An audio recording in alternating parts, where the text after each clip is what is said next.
Okay, Scott Rosano with Gigbuilder.com. This is our third video in this real quick series, and really thrown together quickly, on how to use the games. So the first video, we created a new game, or game type, which was down here. The second video, we actually created the event, and now the third video, we're actually going to play the game.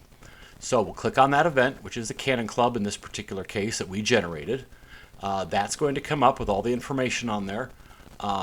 Again, I don't have anything. Everything was set from Gigbuilder, all that information in there. There's your codes, there's everything else. And all we need to do to start the game is literally hit host console. And when you get the host console, this is what your host will see when they run the games on a PC. It will run on a PC, it will run on a tablet, it will even run on their phone. That's right, they can play the entire bingo game and host it from their phone. So as we're ready to play, I'll go over the instructions here. On this side here, we have our game control, our game options. And like we said, when we generated this game, they were one line anywhere, but you can pick others if you'd like to. And it kind of shows around what you're going to be doing. But we're going to stay with one line anywhere. The game can be played by either an AI voice doing all of it, an AI voice doing some of it, or an AI voice doing none of it. And so we're just going to show the none of it. You can go ahead and play with some of these by disabling and enabling AI voice. So I'm going to be the host, and I'm going to do everything. So for each game, we're going to originally do by starting the game. So we'll click that, and notice it now goes ahead and grays out. We are now ready to play game one. And we can, and if we're going to do it automatically, we would hit resume, and AI would take over. Or we press draw or the space bar on the computer to draw the next number. So we're going to go ahead and do that now. And there we are. We have G48. 4 dozen. G48. If we're looking here, this is a timer, and it's helping the host. By the time it gets yellow, they should already be on the next number. By the time it's on red, they're way too long. So that's how that works. So we'll go ahead, and I'll just press the space bar to show you how that works. B14. Netflix and chill. B14. B1. One Direction. B1. I-26. I-26. Pick and mix.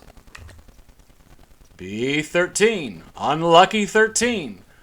And then we have some sound effects in here. So for example, if I pull B7, I want to do Lucky 7. I've got a little... What you can hear is a slot machine, and we have quite a few other things on here. I could throw a buzzer in there, bankrupt. So that's neat things that kind of bring that in. So when we get to the point where somebody's actually called bingo, and it's going to be a lot more numbers than this. Let's just throw a few more out there.